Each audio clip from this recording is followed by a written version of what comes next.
Good evening, everyone. It's James. I'm back with your recap of Traitors Season 4, Episode 4. But before we get started, I did want to tell you guys Episode 5 will be up. The recap of Episode 5 will be up sometime this weekend because they dropped 2 at once last night. And I'm still in progress of watching Episode 5, but I will upload that at some point this weekend. In addition, tonight's SmackDown watch along will go forward as scheduled, but I cannot guarantee that I'll get the whole show, but I'll get as much as I can to follow along with. So with that said, here's where we stand on the Traitors Season 4.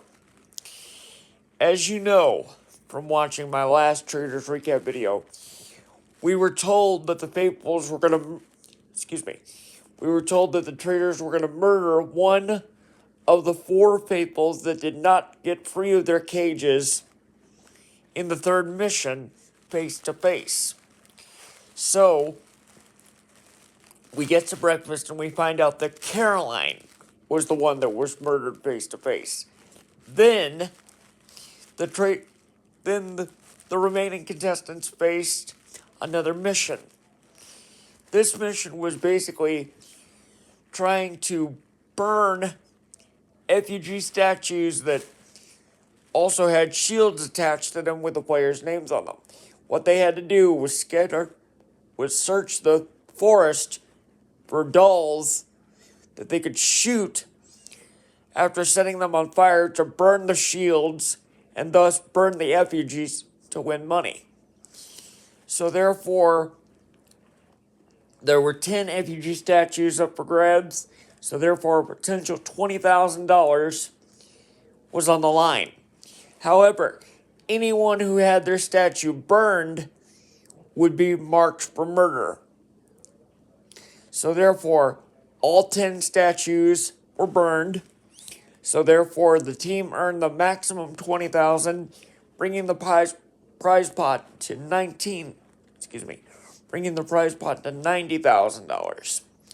Then we get to the round table, and after some discussion, the Faithfuls turned on one of their own when Tiffany was voted out by everyone with the exception of Ron.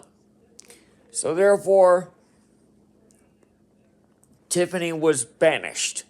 So then we get to the murder, and we find out that Candace caught Monet mentioning Lisa's name during the mission. So that made him a target. So thus, as we get into Episode 5, it's either going to be Monet, Johnny, Steven, Tara, or maybe another Faithful who gets murdered. But we'll see. But with that in mind, stay tuned to see how much more money the group can win and if a Faithful or a traitor gets banished in Episode 5. And I'll be back with your Episode 5 recap this weekend, but stay tuned because I will be going live for portions of SmackDown this evening. Until then, remember, love one another. Thank you.